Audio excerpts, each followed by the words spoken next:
When markets turn volatile, even the most seasoned investors feel the pressure to do something.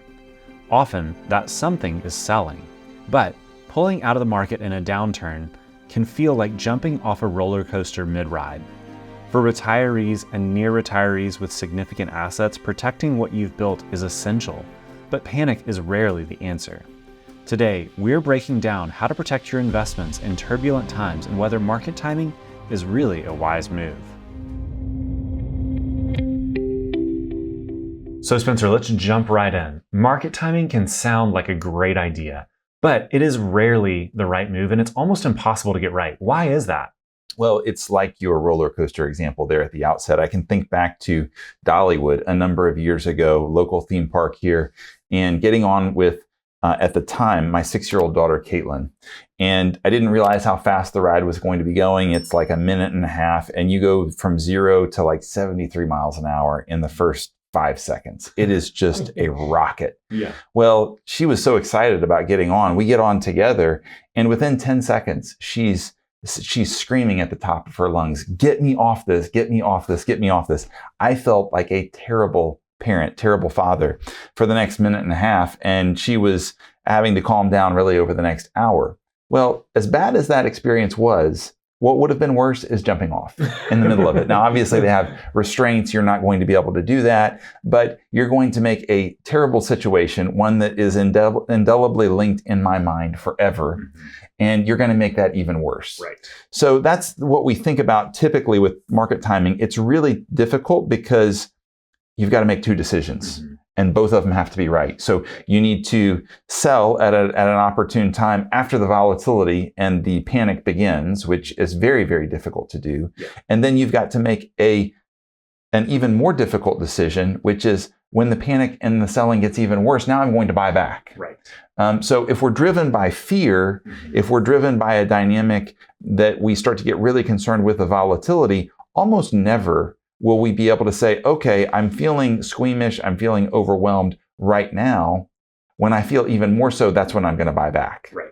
And that's what it really requires. So, there have been a number of different studies, but if we look at returns over any 20-year period there, and it could be US returns, it could be international returns, it could be the global returns. Yeah. They're all about the same, in terms of study. If you miss the best 10 days performing, so, let's call it from 2005 to 2024, you miss the best 10 days there in the US stock market, you miss out on almost half of the total return. Mm-hmm. Because typically what happens is stocks plummet and they recover, they bounce back fairly quickly, right. From that. Now, that's not always the case, but when we think about the drops, oftentimes the drops are going to take us down to a point, and then from that low point, the market is going to recover very quickly within a few days. Mm-hmm. So the rates of return can be really, really high mm-hmm. if we miss out on that. And calling that bottom is really, really difficult,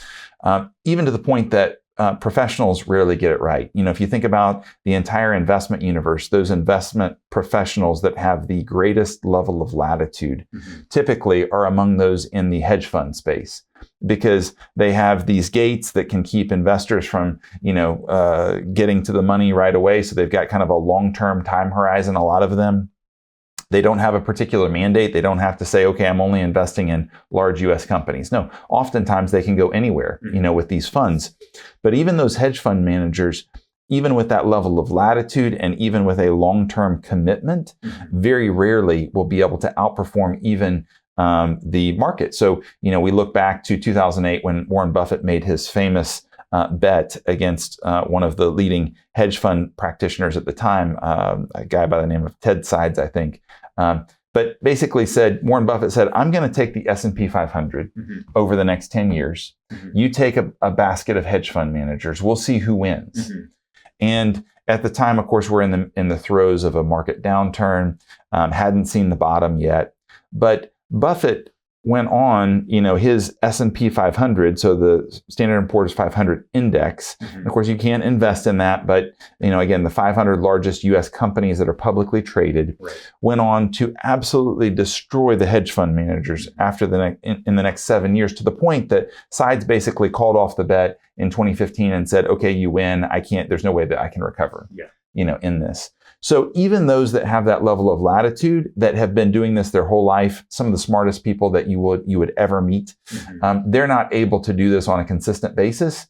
And so we really have to pause and say, am I going to be able to make a decision that's better than this? Now, it doesn't mean that you can't make a change in the midst of the investment world over time. Ideally, you do that with thought and reflection at a time that is not terribly volatile, when you're not seeing stocks, keel over from some unexpected thing that's just happened. Right. Absolutely. Okay, so let's take a turn then and see, okay, when these market downturns happen, if our fear response is, I need to sell and get out because I'm quote unquote losing money. Right. If you haven't actually sold the investment, you have not realized that loss. So it's a loss on paper, but it's not a realized loss. How do we deal with that fear? What is the best defense in those times of drawdown? Well, typically we need to have thought through what's going to happen to me psychologically and what's going to be my response when that next thing happens, because it's never something that we expect, or it's very rarely something that we expect. You think about, in my lifetime, the different things that have driven the market down in significant ways. So from 2000 to 2002, we had the technology bubble bursting. That was something that had never happened because we had a level of technical innovation that was driving up stock prices there from people that just thought that was going to be unbelievable. We had the Enron and WorldCom accounting scandals. We hadn't had scandals quite like that. We had never had a 9/11. Those three events drive the stock market down 50%, and people are saying we've never seen anything like this before, because they hadn't. Right. They had seen the stock market fall 50%, but not in that particular way. Then fast forward to the global financial crisis. We had a similar set of new circumstances that we really hadn't seen. Okay, well, that drove the stock market down more than 50%. Then we had the COVID lockdown in 2020. We had not dealt with a global pandemic, over the last 100 years, basically. So each one of these events where we see the market drop precipitously, it's always going to be something new. So what we need is to have thought through this when we're in a good, cool, rational state. Right. What's going to happen? How am I going to respond to this? And then we build a portfolio accordingly. Right. So rarely do we have 100% in stocks. More often we will have a diversified portfolio, some in stocks, some in bonds, some in alternative investments, and a healthy primary reserve, such that Thursday night's dinner doesn't depend on whether Apple's earnings came out and were great or terrible. Right. There. We want to have assets in a lot of different areas, such that we know every asset class is going to have its day in the sun. Sometimes we're going to have actually a 2022 type of environment where interest rates are rising and both stocks and bonds get hit. So what else do we have? Do we have a primary reserve? Do we have some alternative investments that we might be able to tap into until we see those markets settle down accordingly? So we want to have assets in a diversified portfolio, different sectors, different regions, to be able to help cushion that volatility and have thought through how we'll respond, because ideally we'd like to respond when stocks go on sale, if anything, that we're buying stocks, rather than selling stocks when they're on sale. Right. Well, and to your point with that, if we're having the conversations with clients where we say you have 10 years of fixed income resources on the sidelines, where when these things happen, you can ride it out for 10 years, or you have 15 years. Well, if they're kind of at that peak end of that, they said, hey, we've got 15 years. Well, now if the stock market drops, okay, maybe I'm willing to say, okay, did I really need 15 years? That could be a great opportunity to buy into the stock market if that's so desired. But again, that comes back to that greater financial plan. How much resources do you want and need on the sidelines in those fixed income buckets? Well, and I think you bring up a great point, because we think about the distribution level that a client needs, and how much do we have in fixed income that's not going to be as volatile there. And in the simplest of all circumstances, let's say a client has $2 million and they're taking out $100,000 a year. Well, if we have $1 million in fixed income, that's going to roughly be 10 years worth of distributions. What often happens in the midst of a downturn, we see that distribution paces actually slow a little bit. So we might even be at a point where that $100,000, now a client says, well, I'm not going to do quite as much here or there with activities. Maybe I'm not going to take a trip or two. Maybe they only need $80,000 now. So they say, okay, well, not only do I have enough for 10 years worth of distributions at $80,000, $800,000, now maybe I'm comfortable even moving a couple $100,000 back into stocks at a lower point there. So those kinds of conversations, though, in projecting out with the financial planning component, can allow people to have that peace of mind where there's some clients that we have that they've said, well, I'm in my early 70s. I want to get to my 90s before I have to touch these stocks. Okay, well, let's put 20 years of distributions in fixed income such that if the stock market keels over, drops, it takes many years to recover, you're not going to be required to sell from stocks in the midst of that downturn. You've got that ballast. Right. And that really keys in on that third point, that rebalancing during times of volatility can actually add value. If you are the one that has those resources that are set aside in fixed income or cash, where you know that, okay, when a market downturn hits, I have resources, I'm okay. It creates, if you've got that additional leverage per se, creates a buying opportunity for you where if the stock market takes a 20% hit, if it takes a 30% hit, now they're 30% cheaper than they were before. And it creates a really opportune moment for you to be able to say, hey, maybe this is a good time to jump in. It may not be. That volatility may still scare you away. That's okay. But if you don't have those resources on the sidelines, then you don't have the opportunity, and you might be a little bit more driven by fear to get out rather than an excitement to get in because things are on sale. Well, in our experience, anecdotally, is that there's probably 1 in 20 clients that will actually give us a call in a market downturn and say, hey, I'm ready to buy. What do you think? There's not that many people. Now, we can all talk a big game about how great an investor we are. It's like the children from Lake Wobegon. They're all above average. We're all above average investors. We all have above average, intuition and capacity to deal with risk. But when push comes to shove, it's always something new that drives things down. Almost always, the number of just slowdowns from a stock perspective, just because, the economy was slowing a little bit, that's rare.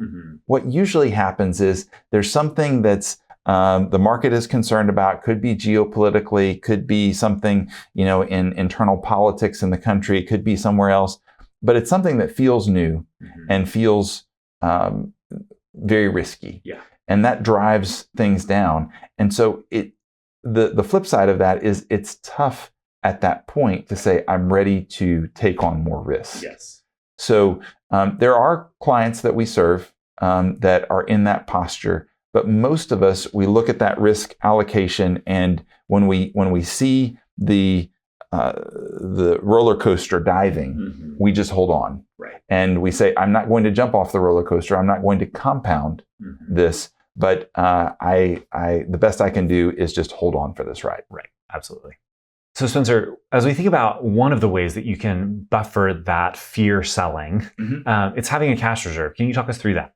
Yeah. So for folks who are in their working years and have fairly steady employment, typically a financial planning textbook would say have 3 to 6 months of living expenses in a primary reserve that you can get to. So 2 characteristics here again, and we've said this so many times, but you can get to those resources any day, and there is no potential for them to go down. So that would define, say, a money market account or a bank savings or checking account there.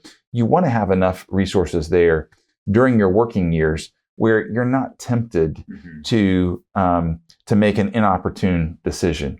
There, if you lose your job, hopefully you've got enough in there that gives you some transition time. If you are an entrepreneur, if you are one who does contract work, and that contract work tends to be something that's more difficult to predict, or you're in a field where there's a likelihood that you're going to be changing, at some point, you may want to have more like 6 to 12 months or even more there in a cash reserve. For clients who really don't even want to have to touch their stocks or their bonds and are in retirement, you may want to have 6 to 12 months or even more, in fixed income there. Now, we have to recognize that the more that you have in that primary reserve, that cash piece there, the less you have that's probably going to be gaining, a more significant return over time, because that cash investment tends to be the least volatile, certainly, but also not give you a rate of return that's going to be similar to, stocks or longer dated bonds or alternative investments over a long period of time. But having enough there is critical, because it gives you psychological breathing room. And the worst mistake that you can make is when you're in the throes of seeing the stock market down 20, 30, 40, even 50%, is selling at that point. So this provides that ballast in your financial ship of sorts that, when those stormy waves come, you're not going to be keeling over. You're going to have enough wherewithal to say, okay, nope, I'm just going to ride this one out. Yep. And I think that's a great point as we transition to this fifth one of having a financial advisor helps you continue to make the right moves and it adds perspective. But I think the financial advisor can also say, hey, remember, you have 2 years of cash reserves so that when this happens, you can spend them. It's okay to take money out of savings. I think we often look to those savings accounts and say, I'm trusting in that. It needs to stay above X amount. And if it drops below X amount, then I have fear as well. This is where having a neutral third party. I am emotionless about my clients' money. I'm very emotional about my own. And so I think having that neutral perspective to say, hey, remember, this was in the plan. This was part of it, that when this happens, hey, it's okay to dip down from maybe 100,000 to 50,000 to even 25,000.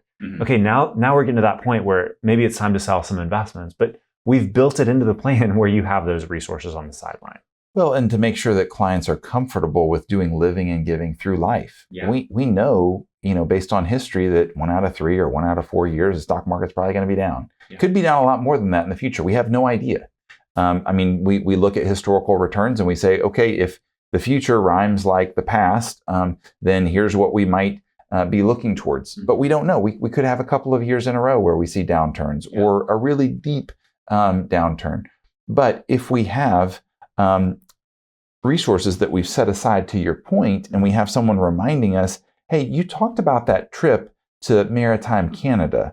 Let's make sure that you take that trip and not just live in the bunker, so to speak, psychologically in fear. That can be really helpful too. Right.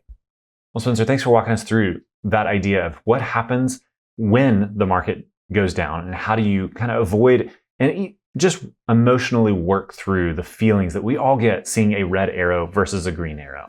Clients, if you have questions about this, want to talk about what to do in the midst of a market downturn, we would love to have that conversation with you. As always, feel free to leave comments down below, and we'll see you again next time. Take care.